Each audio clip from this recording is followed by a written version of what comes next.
sei que você tem mais uma história boa. Vamos lá, vamos justificar o episódio 250 aqui com umas coisas inéditas que eu acho que eu nunca contei assim, em live, em entrevista, essas coisas. Mas essa me marcou muito, porque quando eu decidi que queria continuar trabalhando ali e ir para o banco, para o Credit Suisse, que era um transatlântico, assim, era realmente a melhor placa do mercado em 2010. E aí eu sentia que podia encaixar bem na estrutura e ao longo dos anos a gente percebeu isso.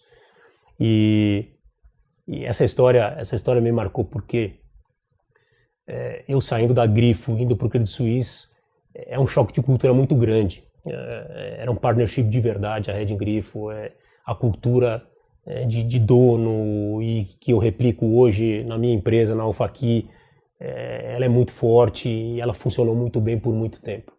E aí quando você vai para um banco que é muito agressivo, que as pessoas são muito bem remuneradas, mas não é uma sociedade, não é um partnership, muda um pouquinho. Então eu não tive dificuldade nenhuma em me adaptar, mas os primeiros dias são muito difíceis. Então eu sentei lá para prestar atenção um pouco nos sistemas, etc e tal, e fui bem recebido pela turma. E aí a coisa que me sai da cabeça é, na Grifo não tinha área de investment banking, então ela não participava de IPO. E naquela época, naquele exato dia que eu cheguei lá na mesa, no meu primeiro dia operacional,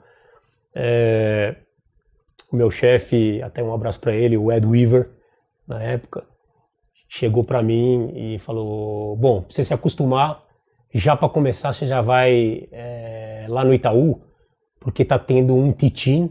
Teach-in é o meu Investor Education, para todo mundo, dos bancos que vão participar do deal, entenderem o que faz a empresa, para depois vocês poderem vender a empresa, etc e tal. Então vai ter uma primeira interação ali entre os bancos para vocês entenderem um pouquinho. Eu não lembro qual era o deal, mas entenderem como é que funcionava. Então, era o primeiro dia que ia começar a operacional, lá estava toda a minha espaçonave pronta para começar a operar, e aí, vamos lá.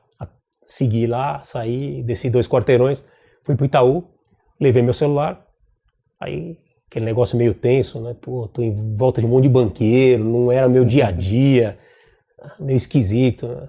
Vou ficar quieto aqui, vou só prestar atenção. Aí de repente começa assim, explodir meu telefone. Tocava, e eu nem coragem de olhar quem era, né? Tocava e não parava de tocar. Aí eu falei, bom, se tá tocando é por algum motivo que eu acho que assim, talvez seja razoável olhar. Aí eu fui olhar o celular, que era o Pedro Cerise, da Scopus, que já falei algumas vezes, em algumas situações realmente assim, era um cara que operava muito volume, muito agressivo, mas que foi um grande parceiro, um dos grandes, assim, eu tenho dezenas de verdade. Muitas vezes eu volto nas histórias com ele por conta da agressividade, o cara era protagonista, então realmente ele participava, né, assim, enfim, das grandes histórias, passa por ele. E essa não foi diferente, porque fiquei sem graça. Imagina uma sala que tinha, sei lá, 50 pessoas, eu de repente saio da sala, ninguém entende porque eu estou saindo da sala com o celular na mão, e ele liga para mim e fala o seguinte, sai da sala já, vai para a mesa. Eu falei, Pedro, desculpa, cara, tô num pitch aqui de IPO, não vou poder ir para a mesa, primeiro dia. Ele falou, Kelete, você não está entendendo. O francês está comprando um mundo de pão de açúcar e eu tenho 200 milhões de reais para vender para ele. O francês era o Casino. O francês era o Casino, que naquela época estava começando aquele embate com o Abílio. O Casino, por cláusulas contratuais, ia assumir o controle do pão de açúcar e ele estava comprando mais ação para eventualmente numa briga se proteger, se defender ali do Abílio, enfim, da situação.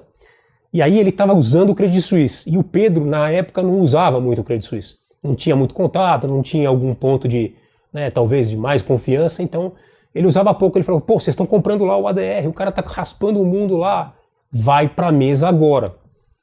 Eu falei, puta, como é que eu vou fazer aqui? Porra, meu chefe mandou eu estar aqui primeiro dia, mas, já era sênior e tal. Quer saber? Vou pra mesa. Voltei pra lá, ninguém entendeu nada. Pô, você voltou pra cá 15 minutos. Falei, pessoal, tem uma boleta aqui que eu não sei o tamanho, mas é um negócio grande.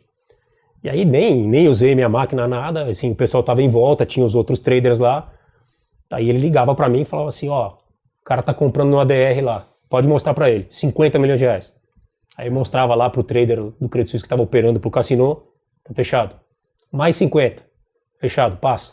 Mais 50. Pode passar. Mais 50. Fechado. 200 milhões de reais. Sei lá, 200, 250 milhões de reais. No primeiro dia. Então assim, 250 em cada ponta. 500 milhões de reais.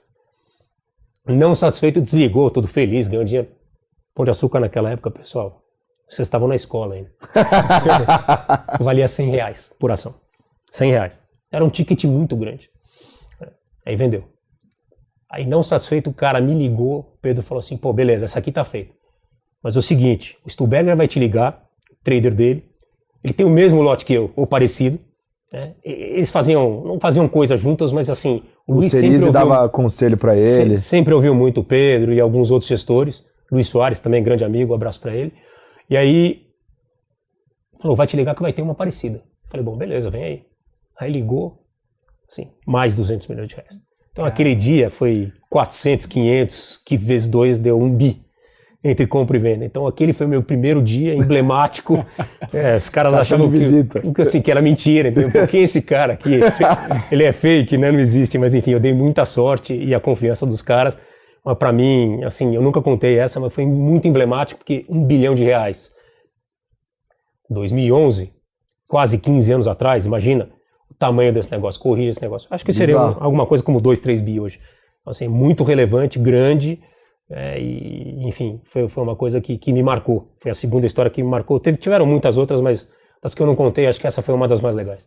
Tem nada para estampar melhor a sua vivência de mercado e o tamanho da experiência como histórias como essa, né? Pô, nunca valeu a pena fugir de uma reunião tanto quanto essa, que loucura, imagina 3 bi assim. Você faz reunião ou também trabalha, né? É aquela coisa, o cara levantou e foi pra escolheu trabalhar.